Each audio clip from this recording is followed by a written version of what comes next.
버질 판 다이크는 현 시점 세계 최고의 수비수를 꼽을 때 가장 많이 언급되는 선수입니다. 그는 무결점 센터백입니다. 193cm로 장신인데 스피드도 뛰어납니다. 공중볼 장악 능력은 물론 리더십까지 빼어납니다. 잉글랜드 프리미어리그 맨체스터 유나이티드의 정상급 수비수였던 리오 퍼디난드는 판 다이크의 활약을 보고 어린아이들 가운데서 혼자 어른이 뛰는 것 같다며 극찬했습니다. 판 다이크는 리버풀의 핵심 선수로 유럽 축구연맹 챔피언스리그 우승에 절대적인 기여를 했습니다. 네덜란드 대표팀은 물론 프리미어리그에서도 좋은 활약을 펼치고 있습니다.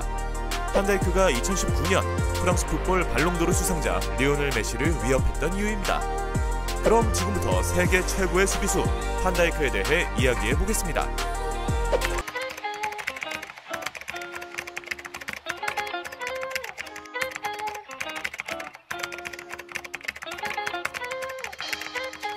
판 다이크의 재능을 알아본 셀틱. 판 다이크는 네덜란드 에레디비지의 빌럼 유스팀에서 축구를 시작했습니다. 2010년 FC 후르닝원으로 이적했고 2011년 4월 1일 에이디오 덴하우와 경기에 교체 출전하면서 1군 데뷔전을 치렀습니다. 그는 2011-12 시즌 에레디비지에서 23경기에 출전하며 서서히 출전 기회를 늘렸습니다. 데뷔 시즌 이후 팀의 주전으로 활약한 그는 총 62경기에 뛰며 7골을 기록했습니다. 판 다이크는 후르닝원에서의 활약을 바탕으로 2013년 6월 21일 스코틀랜드의 명문구단인 셀틱 FC로 이적했습니다. 판 다이크는 셀틱 이적 이후에도 곧바로 주축 멤버로 뛰기 시작했습니다. 2013-14 시즌과 2014-15 시즌 두 시즌 연속으로 스코티시 프리미어십 시즌 베스트 11에 선정됐습니다. 판 다이크의 빅리그 진출은 예정된 수순이었습니다. 판 다이크는 결국 2015-16 시즌 자신의 재능을 알아본 프리미어리그의 사우스햄튼으로 이적했습니다. 훗날 닐 레논 당시 셀틱 감독은 판 다이크의 영입과 이적에 대한 흥미로운 에피소드를 전했습니다. 레논 감독은 나는 판 다이크의 재능을 알았다. 하지만 이상할 정도로 다른 구단에서 영입하려고 하지 않아 의문스러웠다. 이렇게 잘하는 선수가 고작 200만 유로의 매물로 나왔는데 말이다. 빅리그 스카우트들은 다 뭐하는 거지? 그에게 우리가 모르는 다른 문제가 있나? 라고 생각했다면서 당시 영입상을 회상했습니다. 그는 또한 이적 후 첫 훈련을 한 판 다이크에게 이봐, 그냥 즐기면서 뛰어. 어차피 셀틱에서 오래 못 뛰고 이적할 거다라고 말했습니다. 하지만 이상할 정도로 판 다이크를 영입하려는 구단은 없었습니다. 레넌 감독은 그가 셀틱에서 2년이라는 긴 시간 동안 뛴 건 기적 같은 일이었으며 그동안 빅클럽들은 가끔 판 다이크에 대한 영입 문의만 할 뿐이지 영입 의사를 전혀 보이지 않았다. 정말 당황했다. 이런 선수를 놓친 스카우트들과 감독들은 모두 잘려야 한다고 웃었습니다. 그의 항목은 정확했습니다. EPL 첫 시즌 최고의 수비수로 판 다이크는 프리미어리그 이적 이후에도 곧바로 적응했습니다. 사우스햄튼에서 주제 콘테와 함께 주전 센터백으로 활약했습니다. 프리미어리그 이적 첫 시즌이었던 2015-16 시즌 노랑 코시아인이 얀 베르투만, 토비 알데르베이럴트 등과 함께 리그 최고의 센터백 중 한 명으로 급부상했습니다. 그의 첫 시즌 활약에 감명을 받은 사우스햄튼은 판 다이크와 6년 재계약을 체결했습니다. 5년 계약으로 영입한 후 한 시즌 만에 놀랄만한 재계약을 제안한 셈이죠. 그는 두 번째 시즌 더 빼어난 경기력으로 보답했습니다. 이 시기부터 판 다이크는 프리미어리그 빅클럽으로부터 본격적으로 주목받기 시작했습니다. 하지만 2017년 1월 레스터 시티전 부상으로 시즌 아웃을 당했습니다.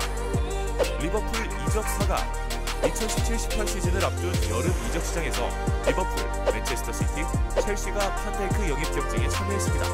하지만 판 다이크가 윌겐 클롭 감독의 비전에 끌려 리버풀 흑으로 마음을 결정했다는 소문이 허다했습니다. 그렇게 판 다이크의 리버풀 행이 확정적으로 보였습니다. 하지만 사우스햄튼이 제동을 걸었습니다. 리버풀이 공식적 협상 제의 없이 선수와 따로 대화를 하여 이적을 설득했다는 게 이유였습니다. 사우스햄튼이 프리미어리그 사무국에 이 사안을 고발했습니다.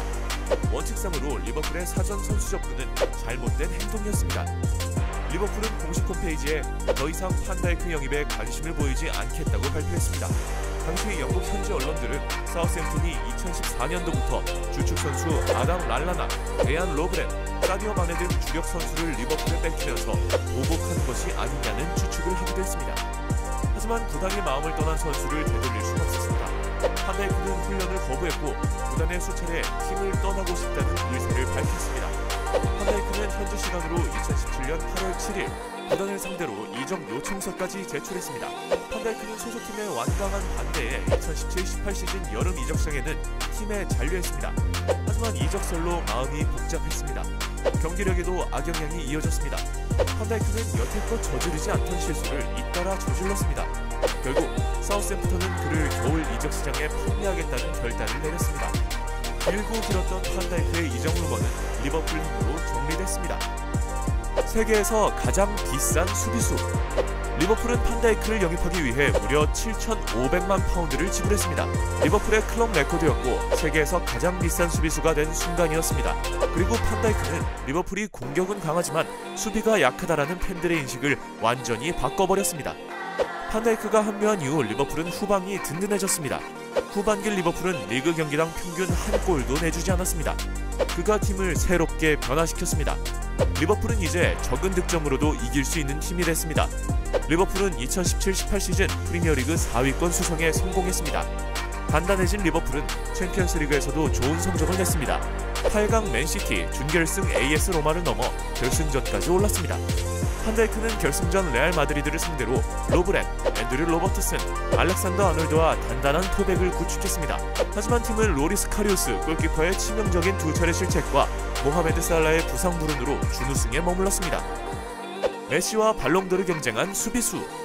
축구는 보통 득점하는 공격수에게 관심도가 집중됩니다. 하지만 판다이크는 축구의 일반적인 시각까지 바꿨습니다. 그는 동계훈련부터 팀원과 함께 훈련했던 2018-19 시즌 한층 더 나아진 활약을 보여줬습니다. 개인 수비 능력은 여전했고 실질적인 리버풀의 수비 리더가 됐습니다. 시즌 내내 판다이크가 보여준 활약은 리버풀 팀 성적과 개인 수상 실적으로 증명됩니다. 그는 리버풀의 역대급 프리미어리그 준우승을 이끌었습니다. 리그에서의 활약을 바탕으로 영국 프로축구 선수협회 올해의 선수상까지 거머쥐었습니다. 2005년 당시 첼시의 존 테리 이후 14년 만에 수비수 수상자가 됐습니다. 시즌 내내 보여준 그의 영향력을 증명하는 사례였습니다. 챔피언스 리그에서도 단연 공격수 이상으로 주목받는 선수였습니다. 판다이크는 챔피언스리그 준결승 2차전 바르셀로나와 홈경기에서 메시를 포함한 바르셀로나 공격진을 모두 지워버렸습니다. 리버풀은 1차전 원정 경기에서 0대3으로 졌습니다. 하지만 2차전 판다이크를 필두로 수비수들이 뭉쳐 무실점 4점차 승리를 이끌었습니다. 판다이크는 안필드의 기적에 큰 공을 세웠습니다. 판다이크의 활약은 토트넘 호스퍼와 챔피언스리그 결승전에서도 이어졌습니다. 판다이크는 토트넘의 손흥민이 빠른 주력으로 찬스를 만들자 뒤에서부터 무서운 속도로 따라잡았고 차단했습니다. 경기 내내 토트넘의 공격을 완벽히 봉쇄했습니다. 그는 탁월한 리더십으로 리버풀의 6번째 빅이어를 들어올리는데 큰 공을 세웠습니다. UEFA는 이례적으로 결승전 MVP에 수비수 판다이크를 선정했습니다. 판다이크는 챔피언스리그 결승전까지 총 64경기 연속으로 드리블 돌파를 허용하지 않는 진기록까지 세웠습니다. 판다이크는 2018-19 시즌 활약으로 UEFA 올해의 선수, UEFA 올해의 수비수에 선정됐습니다. 국제축구연맹 올해의 선수 발롱도르는 메시에게 밀려 2위를 차지했습니다. 하지만 수비수로 공격수 메시와 발롱도르 수상을 경쟁한 것 자체가 당시 큰 이슈였습니다. 리버풀의 첫 프리미어리그 우승 역사. 리버풀과 세 번째 시즌을 맞은 판다이크와 구단의 새로운 역사를 쓰고 있습니다. 판다이크가 건재한 리버풀은 2019-20 시즌 리그 28라운드까지 26승 1무 1패를 기록했습니다. 2위 맨시티와 승점차는 무려 22점에 달합니다. 맨시티는 이미 두 손 두 발 다 들었습니다. 펩 과르디올라 맨시티 감독은 이미 우승은 리버풀로 정해졌다. 그들은 우승할 만한 자격이 있다고 평가했습니다. 리버풀이 우승하면 1992년 프리미어리그로 개편한 이후 첫 번째 우승입니다. 구단의 새로운 역사 중심에 판다이크가 있었습니다. 네덜란드의 리더. 판다이크는 프로팀에서 가려져 있던 것처럼 대표팀 발탁도 늦었습니다. 그는 사우스햄튼에서의 활약을 바탕으로 2015년 10월 유로 2016 예선을 앞두고 대표팀에 첫 소집됐습니다. 판다이크는 발탁 첫 경기에서 풀타임을 뛰며 A매치 데뷔전을 치렀습니다. 리버풀에서 세계 최고의 수비수로 성장한 이후 대표팀에서도 붙박이 선수로 자리매김했습니다. 네덜란드가 2018년 러시아 월드컵 지역 예선에서 탈락하면서 로널드 쿠만 체제로 개편됐습니다. 쿠만 감독은 판다이크를 주장 제목으로 생각했습니다. 그리고 판다이크는 A매치 데뷔를 치르고 고작 3년이 지나 주장으로 선임됐습니다. 쿠만 감독 체제에서 네덜란드는 완전히 다른 팀이 됐습니다. 쿠만은 리버풀처럼 판다이크 효과를 누렸습니다. 네덜란드는 2018-19 시즌 네이션스 리그에서 선전했습니다. 판다이크는 2018년 10월 독일전 3대0 무실점 승리를 이끌었습니다. 11월 프랑스전에서 마티아스 더 리우트와 함께 앙투안 그리즈만, 올리비에 지루, 킬리안 음바페를 봉쇄했습니다.